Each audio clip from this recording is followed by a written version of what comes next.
Assalamualaikum warahmatullahi wabarakatuh. Halo teman-teman, perkenalkan, nama saya Sletika Rindu Wahyudi. Di sini saya mau menjelaskan sedikit tentang profesi pendidik. Profesi pendidik merupakan profesi yang sangat penting dalam kehidupan suatu bangsa. Hal ini tidak lain karena posisi pendidikan cukup tinggi dalam konteks kehidupan. Pendidik merupakan unsur utama dalam suatu proses pendidikan, sehingga kualitas pendidikan banyak ditentukan oleh kualitas pendidik dalam menjalankan peran dan tugasnya di masyarakat. Menurut Undang-Undang Republik Indonesia Nomor 20 Tahun 2003 tentang Sistem Pendidikan Nasional, Pasal 1 Ayat 5 dan 6, yang dimaksud dengan tenaga pendidik adalah anggota masyarakat yang mengabdikan diri dan diangkat untuk menunjang penyelenggaraan pendidikan. Sedangkan seorang pendidik adalah tenaga kependidikan yang berkualifikasi sebagai guru, dosen, konselor, pembelajar, widyaswara, tutor, instruktur, fasilitator, dan sebutan lainnya yang sesuai dengan kekhususannya serta berpartisipasi dalam penyelenggaraan pendidikan. Sekarang kita memasuki konsep profesi. Menurut bahasa Latin, profesi adalah profectus, yang artinya itu mengakui, pengakuan, menyatakan mampu atau ahli dalam melakukan pekerjaan tertentu. Lalu ada profesional. Profesional itu artinya orang yang berprofesi atau menyandang suatu profesi. Maksudnya orang tersebut melakukan pekerjaannya sesuai dengan profesinya. Selanjutnya ada profesionalisasi. Profesionalisasi itu merupakan suatu proses peningkatan kemampuan bagi para penyandang profesi untuk kriteria standar ideal dari penampilan atau perbuatan yang diinginkan profesi itu sendiri.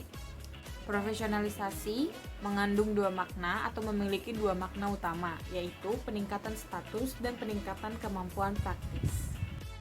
Secara umum, pendidikan memiliki fungsi untuk mengembangkan kemampuan, membentuk watak, dan membentuk kepribadian agar peserta didik menjadi pribadi yang bermartabat. Selain memiliki fungsi, pendidikan juga memiliki tujuan. Tujuan pendidikan ini untuk mencerdaskan dan mengembangkan potensi di dalam diri para peserta didik. Dengan pertumbuhan kecerdasan dan potensi diri, maka setiap anak bisa memiliki ilmu pengetahuan, kreativitas, sehat jasmani dan rohani, kepribadian yang baik, mandiri, dan menjadi anggota masyarakat yang bertanggung jawab.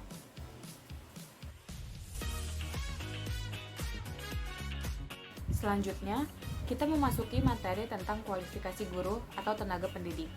Kualifikasi guru merupakan keahlian yang diperlukan untuk melakukan pekerjaan guru dengan melalui pendidikan. Artinya, setiap satuan pendidikan masing-masing harus memenuhi kualifikasi akademik dengan bidang keilmuan yang relevan dengan studi atau mata pelajaran yang mereka ajarkan.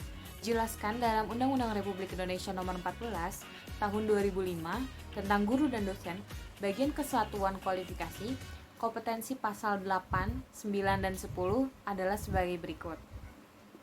Pasal 8. Guru wajib memiliki kualifikasi akademik, kompetensi, sertifikasi pendidikan, sehat jasmani dan rohani, serta memiliki kemampuan untuk mewujudkan pendidikan nasional. Pasal 9.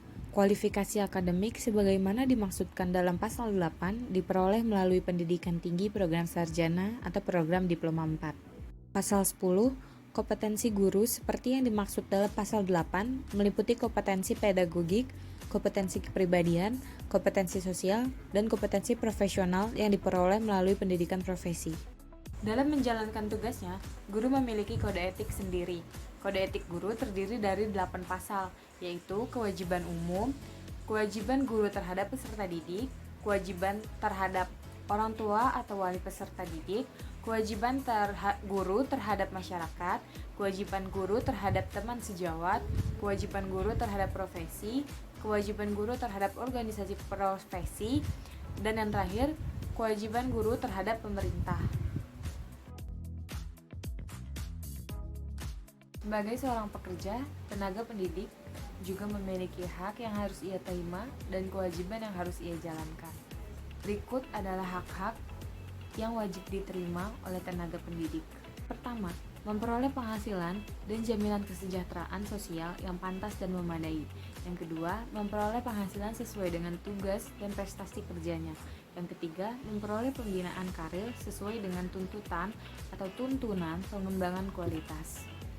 Yang keempat, memperoleh perlindungan hukum dalam melaksanakan tugas dan hak atas hasil kekayaan intelektual. Dan kelima, memperoleh kesempatan untuk menggunakan sarana, prasarana, dan fasilitas pendidikan untuk menunjang kelancaran pelaksanaan tugas. Berikut adalah kewajiban yang harus dijalankan oleh tenaga pendidik.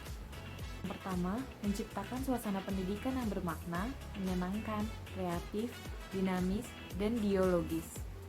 Yang kedua, mempunyai komitmen secara profesional untuk meningkatkan mutu pendidikan. Yang ketiga, memberikan teladan dan menjaga nama baik lembaga, profesi, dan kedudukan sesuai dengan kepercayaan yang diberikan kepadanya. Materi terakhir, kita memasuki tentang sertifikasi guru. Sertifikasi guru dapat diartikan sebagai surat keterangan atau sertifikat dari lembaga berwenang yang diberikan kepada profesi, dan sekaligus sebagai pernyataan atau lisensi terhadap kelayakan profesi untuk menjalankan tugasnya. Sertifikasi pada dasarnya mengacu pada sebuah proses pemberian pengakuan terhadap suatu profesi tertentu sebagai bukti kelayakan yang bersangkutan untuk melakukan praktik profesinya.